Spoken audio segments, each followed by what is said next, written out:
Good morning. இன்றைக்கி morning first meal என்னென்னு பார்க்கலாமா? அதுக்கு முன்னாடி வெயிட் செக் பண்ணியாச்சு. வெயிட் வந்து 69 பாயிண்ட் சம்திங் இருந்துச்சு. ஐ திங்க் 30 அப்படியே தான் இருக்குது, பெருசாக குறையல. ஏன்னா நான் நடுவில் நேற்று வந்து செம பசியில் எனக்கு தலைவலி வந்துருச்சு, சாப்பிட்டுட்டேன். என்ன சாப்பிட்டேன்னா பிரியாணி ஆர்டர் போட்டு சாப்பிட்டேன். பட் ஆனால் சாப்பிட்ருக்கக்கூடாது. நீங்கள் உங்கள் பிளேட்டில் நிறைய வெஜிடபிள்ஸ் வச்சு கரெக்டாக சாப்பிட்டுட்டிங்கன்னா உங்களுக்கு கண்டிப்பாக பசிக்காது. நான் வந்து ஈவினிங் என்னால் செய்ய முடியல, அதனால் நான் வந்து மார்னிங் செஞ்ச கொஞ்சம் வெஜிடபிள்ஸ் எடுத்து வச்சுருந்தேன், அதை தான் சாப்பிட்டேன். அதனால் எனக்கு பசி தாங்க முடியாமல் நான் ஆர்டர் போட்டு சாப்பிட்டுட்டு தூங்கிட்டேன். சரி, ஓகே, நம்ம ப்ராப்பராக நானும் கரெக்டாக கொண்டு போகணுன்னு பார்க்குறேன். சரி, ஓகே, ட்ரை பண்ணுவோம். இன்றைக்கி மார்னிங் ஃபஸ்ட் மீலுக்கு வந்து சுரக்காய் எடுத்திருக்கேன். மசாலா போடாமல் வெங்காயம், பச்சை மிளகா, மஞ்சத்தூள் போட்டு தேங்காய் கொஞ்சம் போட்டேன். இது வந்து வாழைத்தண்டுக்கு பொரியல் பண்ணியிருக்கேன்.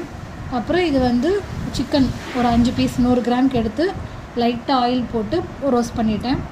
இது வந்து எக்கு பாயில் பண்ணி எடுத்துக்கிட்டேன்.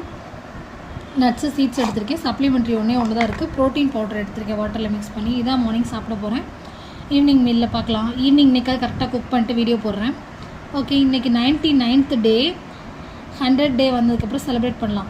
100 டேவை செலிப்ரேட் பண்ணவா இல்லை டார்கெட் ரீச் பண்ண பிறகு செலிப்ரேட் பண்ணலாமான்னு தெரில. டார்கெட் வந்து 61 வெயிட் வரணும். இப்போ 69 சம்திங்கில் இருக்கேன்.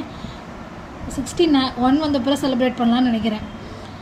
ஏன்னா அப்போ தான் நான் ஒழுங்காக முடிப்பேன். சரி, ஓகே, பார்க்கலாம். பாய்.